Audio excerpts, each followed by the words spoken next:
Good morning, I'm Taylor Wilson, and today is Friday, February 21st, 2025. This is The Excerpt.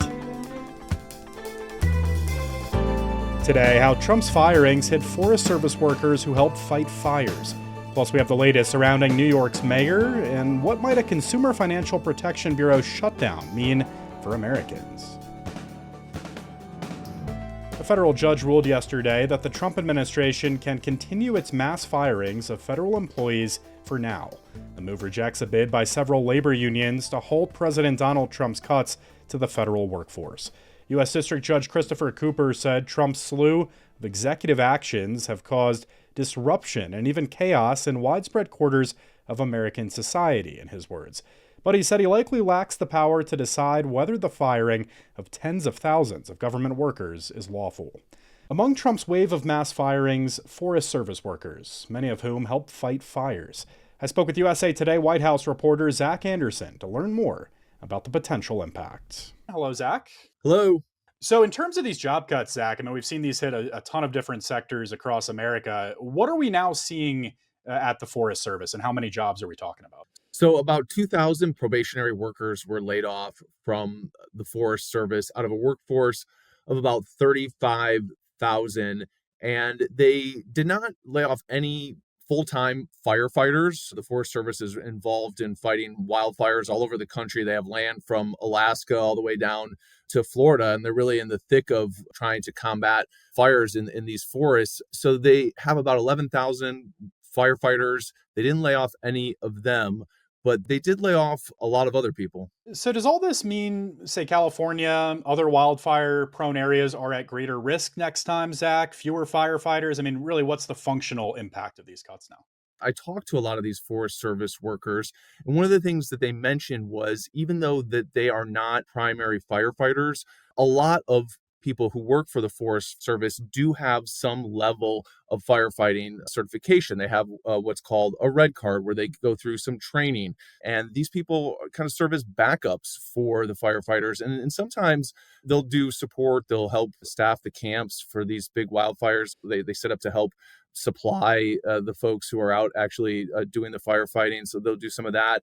But then some of the times these people will actually jump in and actually work with the firefighters, putting out blazes. This does decrease capacity for firefighting. Somebody compared it to the military reserves. These people are called upon when needed.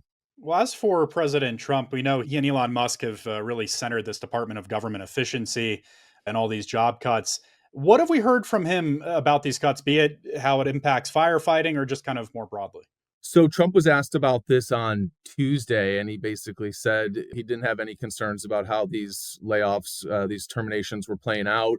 Elon Musk and Trump did an interview together on Fox, and Musk described this as the thrashing of the bureaucracy. Trump said that he feels like he was elected to shrink government. But what we're seeing is DOJ is having to walk back some of these terminations. You had nuclear safety workers who were let go and then rehired. You had people who were working on bird flu. There seems to have been some missteps here or some imprecision in what they did, where they are terminating people who have jobs that they do not want to get rid of. And, firefighting is an area that Trump has talked about. He actually mentioned it in his inaugural address because you had all these fires around Los Angeles that were absolutely devastating. One of the worst natural disasters in American history, where you had billions of damage, tens of thousands of structures destroyed, dozens of people who were killed. And it was a really traumatic thing. And he was criticizing the response to the Los Angeles fires in his inauguration speech. And also he flew out there during his first week in office and sort of chastised the local officials. And now you're seeing the Forest Service cut people who are involved in firefighting. Is there any sense, Zach, on just where we go from here and what's next? They haven't said anything about walking these particular layoffs back. There's been some building public pressure. Some Democrats in states that have large numbers of Forest Service workers have spoken out. There was a letter that was signed by the Colorado delegation of lawmakers saying that they were worried that this would lead to more wildfire risks out there. Obviously, Colorado has a lot of forest area. And so you are starting to see some pushback on things like this. So far, it hasn't reached the point where You're hearing like tons of Republicans saying that we need to stop some of these things, but pressure could build. I mean, Forest Service workers work in a lot of red states. A lot of these workers are not just people who are in DC in the federal bureaucracy, they're spread out all over the country. So as this starts to ripple out, you could see more of a backlash. All right, Zach Anderson covers the White House for USA Today. Thank you, Zach. Thank you. New York Governor Kathy Hochul will not oust Mayor Eric Adams from office, but will attempt to impose strict new guidelines on his administration, she announced yesterday. Those guidelines could restrict the embattled New York City mayor's independence while he waits for a federal judge's decision on a Justice Department motion to drop corruption charges against him. At a hearing Wednesday before U.S. District Judge Dale Ho, acting U.S. Deputy Attorney General Emil Bove pressed his argument that the charges filed in September during the Biden administration were keeping Adams from devoting full attention to illegal immigration and violent crime. Ho has not yet issued a ruling. Adams, in a statement after the government's announcement yesterday, said he was elected by the people of New York City and its working-class communities to uphold their values. Adams has been under pressure to resign since a criminal indictment last September charged him with accepting travel perks and political donations from Turkish officials to take actions that benefited their country. He pleaded not guilty and has adamantly denied what he called sensational charges. More than 500,000 Haitian refugees who sought shelter and stability in the U.S. will lose protection against deportation this summer under a policy change by the Trump administration. Homeland Security Secretary Kristi Noem yesterday announced she was ending temporary protected status for an estimated 520,000 Haitians. Federal officials can grant TPS to residents of certain countries suffering war or disasters, allowing them to live and work even if they initially entered the U.S. without legal permission. Noem rolled back similar protections for some Venezuelans last month. The Trump administration's cuts to health research will shorten life expectancy and hurt the lives of all Americans, according to university union leaders and scientists. Lab leaders and researchers said they're already seeing PhD students not getting admitted, research being delayed or canceled, and longtime colleagues getting fired as President Donald Trump executes his promised cuts to government spending. U.S. taxpayers fund an estimated $81 billion in academic scientific research and development annually, more than twice the next highest country, according to the International Organization for Economic Cooperation and Development. A group of universities last week won a temporary restraining order blocking the Federal National Institutes of Health from halting some of the funding, but scientists and union leaders say the impacts are still being felt via job losses, canceled scientific reviews, and delayed basic research. You can read more with a link in today's show notes. What's next for the Consumer Financial Protection Bureau? For a look at what its shutdown might mean for Americans, I caught up with USA Today personal finance reporter Daniel Devise. Let's just start here before we get to some of the potential impacts.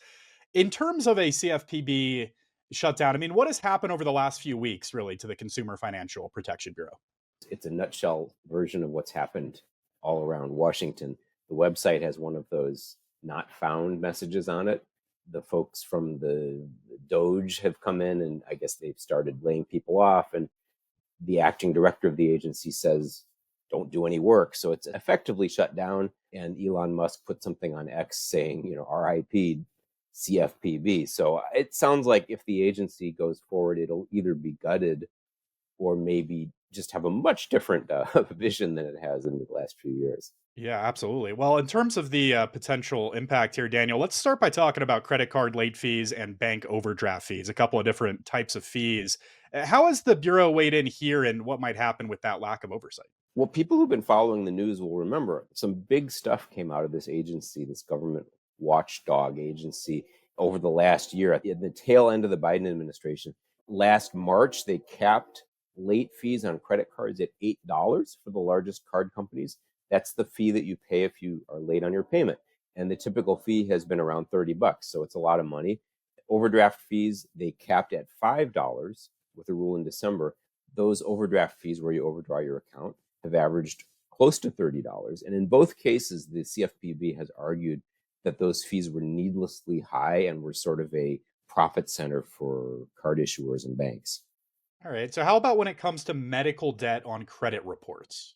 That was another high profile announcement. It was just in January, so literally the final days of the Biden administration. The CFPB banned the inclusion of medical bills, medical debt from credit reports. The point of that is a lot of medical debt is disputed, and a lot of it that the person doesn't actually owe. And anybody listening to this will be familiar with this process you go through where a lot of it's bogus. And so it shouldn't, according to this federal agency, shouldn't count against you if you're trying to get a loan. Daniel, these digital payment apps, things like Venmo, I guess PayPal would apply here as well, have gotten really popular in recent years. What impact has the Consumer Financial Protection Bureau had here? Another big story last November, the CFPB awarded itself broad regulatory oversight of the likes of Google Pay and Venmo. And their argument here is that these apps are increasingly targeted by fraudsters.